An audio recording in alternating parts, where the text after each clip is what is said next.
क्या आपने कभी सोचा है कि मृत्यु से पहले हमारा मन और शरीर किस तरह बदलता है? साधारण व्यक्ति जो भक्ति नहीं करता, उसके लिए समय कितना कठिन और उलझन भरा हो सकता है। आज हम जानेंगे कि मृत्यु से पहले के 7 दिनों में क्या होता है और क्यों यह अनुभव कई बार डरावना भी हो सकता है। मृत्यु यह हर आत्मा के जीवन का एक ऐसा सच है जिसे कोई टाल नहीं सकता, लेकिन इसका अनुभव हर किसी के लिए अलग होता है। गीता में श्री कृष्ण ने कहा है, मृत्यु स्वरहरस चाहो, अर्थात मृत्यु वह शक्ति है जो सब कुछ छीन लेती है। परंतु जिनका जीवन भक्ति और ईश्वर स्मरण से खाली होता है, उनके लिए मृत्यु अक्सर भय और असहजता का कारण बन जाती है। आज हम समझेंगे कि भक्ति रहित व्यक्ति के लिए मृत्यु 7 दिन कैसा होता है। मृत्यु का पहले का समय व्यक्ति के लिए कई स्तरों पर कठिनाई लाता है। पहला, शारीरिक परिवर्तन। भूख और प्यास कम हो जाती है।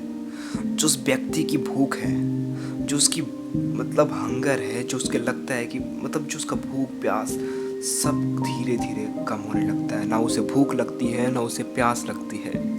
वो देखता है कि मैं खा सकता हूँ, मैं देखता है दूसरे को खाते हुए, बट उसे खुद इच्छा नहीं होती, उसकी इच्छा मर जाती है। अब उसे भूख नहीं लगता, उसे लगता कि अब मैं बस पड़ा रहूँ। शरीर कमज़ोर और थका हुआ महसूस करता है। जो उसका शरीर है दिन पर दिन कमज़ोर होने लगता है। उसे बहुत ही वीकनेस फील होने लगती है। वो मेडिसिन लेने लगता है, वो दवाइयाँ खाने लगता है। उसे लगता है ये सब क्या हो रहा। वो काफ़ी शॉकिंग फेस होता है। शरीर इतना स्थिर पड़ जाता है, इतना कमज़ोर हो जाता है कि वो अपने बिस्तर पे से उठ तक नहीं पाता। उसे लगता है कि मेरा जीवन बहुत ही बेकार हो चुका है, क्योंकि शरीर काम नहीं कर रहे होते हैं। उसका कोई भी अंग सही से वर्क नहीं कर रहा होता है। अंगों में धीरे धीरे ठंडापन आना शुरू हो जाता है। जो उसका अंग है वो धीरे धीरे ठंडा होने लगता है।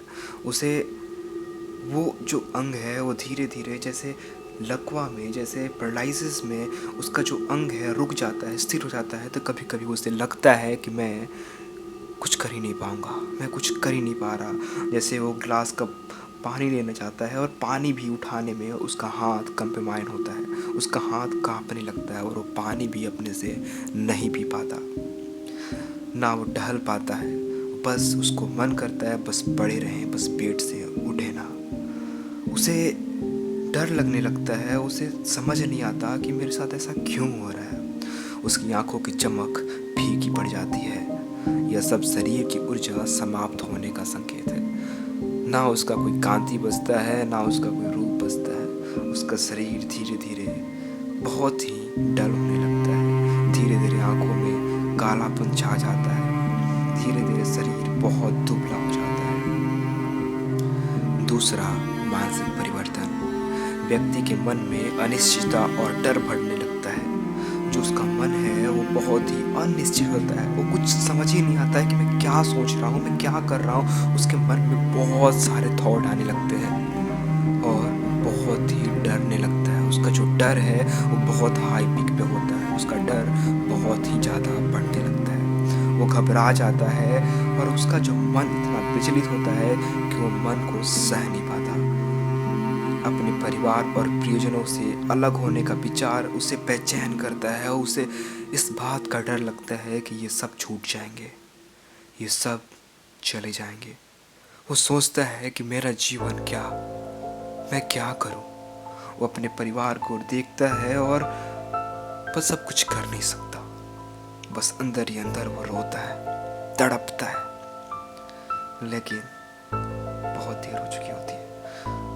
अपने प्रियजन और अपने परिवार को इतना मोह ममता वो सह नहीं पाता। उसे अपने कर्मों का पश्चाताप होने लगता है, लेकिन तब तक बहुत देर हो चुकी होती है।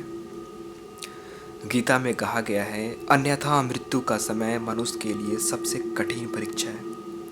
यह सत्य है कि जिनका मन संसार में फंसा होता है उनके लिए यह समय और भी अधिक कष्टकारी हो जाता है।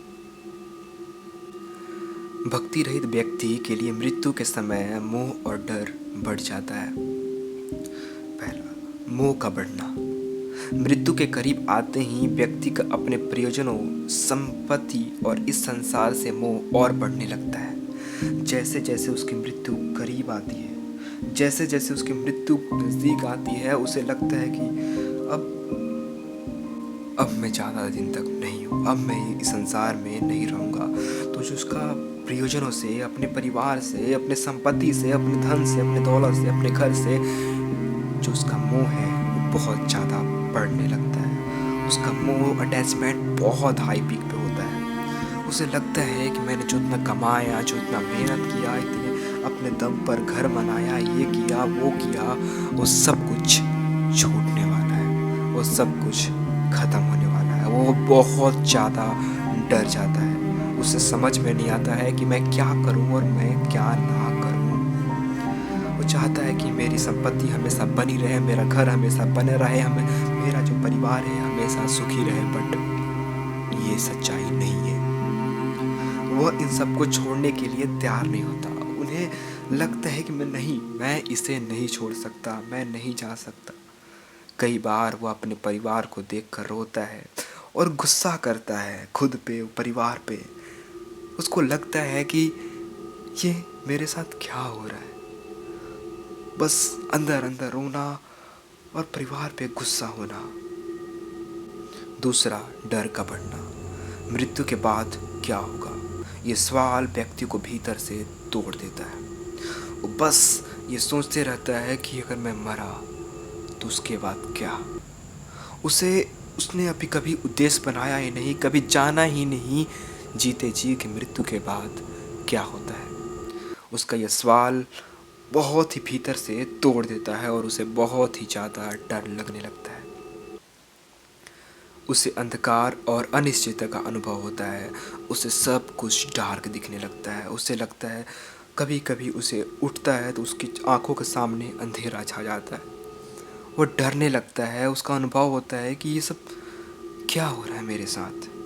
ये डर इसलिए बढ़ता है क्योंकि व्यक्ति ने अपने जीवन में कभी ईश्वर पर भरोसा नहीं किया या भक्ति नहीं की। अगर हम भक्ति नहीं करेंगे और ईश्वर पे भरोसा नहीं करेंगे तो ये जरूर होगा। ये जो भक्ति रहित पुरुष हैं, जो भक्ति रहित व्यक्ति हैं, उनका ये डर बहुत ज़्यादा बढ़ने लगता है। गीता में ये भी कहा गया है, यम यम वापि स्मरणम भावम त्यजन्ति कलेवरम। अर्थात मृत्यु के समय मन की स्थिति ही आत्मा का अगला मार्ग तय करती है। जो भगवान कृष्ण ने भगवद गीता में कहा है कि जो भी अंत समय में चिंतन होता है, आपका जिस चीज में सबसे ज्यादा आसक्ति होता है, अगला जीवन उसी से निर्धारित होता है कि आपका अगला जीवन क्या मिलने वाला है। अगर आपका चिंतन स्त्री में है तो आपका शरीर स्त्री का होने वाला है। अगर आप बहुत ज़्यादा काम से विमुख है तो आपका शरीर बंदर या सुअर, कुत्ता, ये सब बनेगा। यदि मन और मोह डर में फंसा है तो आत्मा उसी अनुसार अपने कर्मों का फल भोगती है। क्यों मृत्यु कठिन हो जाती है? मृत्यु का अनुभव समान व्यक्ति के लिए कठिन क्यों होता है?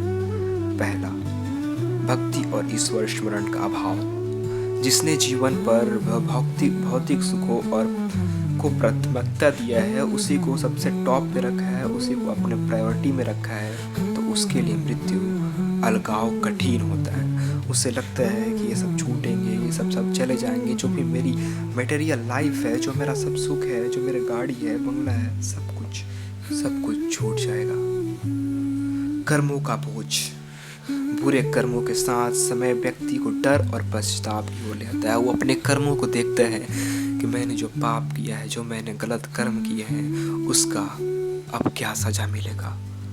उसे बहुत ही डरावने और बहुत ही गलत विचार आने लगते हैं और वो घबरा जाता है कि अब क्या होगा। उसे बहुत ही गलत स्वप्न आने लगते हैं। वो देखता है कभी कुछ गलत कभी कुछ गलत। वो बहुत ही ज़्यादा घबरा जाता है और अपने कर्मों को देखकर बस रोते रहता है।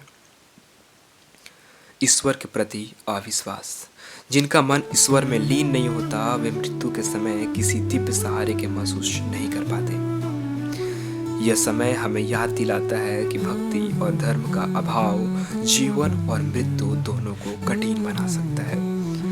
अगर हम भक्त नहीं करते हैं, भगवान को याद नहीं करते हैं, पूरे जीवन बस मटेरियल लाइफ और भौतिक सुखों में गुजार देते हैं तो उनकी मृत्यु बहुत ही भयानक होती है। हमारे शास्त्रों में बताया गया है कि जब मृत्यु पास आती है और जब मृत्यु होती है तो 16,17,000 बिच्छू कटने की दर जितना होता है।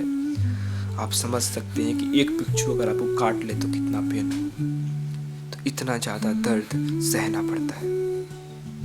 तो आज हमने समझा कि मृत्यु से 7 दिन पहले भक्ति रहित व्यक्ति को किस तरह के अनुभव होते हैं। ये अनुभव आसान नहीं होते, परंतु क्या आपने सोचा है कि जो लोग जीवन भर भक्ति और ईश्वर स्मरण करते हैं उनके लिए मृत्यु कैसी होती है?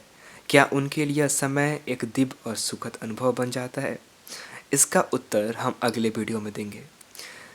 जानेंगे कि भक्तों के लिए मृत्यु और कैसी मुक्ति का माध्यम बनती है। तब तक अपने जीवन में भक्ति और ईश्वर स्मरण का आरंभ करें, क्योंकि यही मृत्यु को सुखद यात्रा बना सकता है। जुड़े रहिए और अपने जीवन को आध्यात्मिक शक्ति से भरें। जय श्री कृष्ण।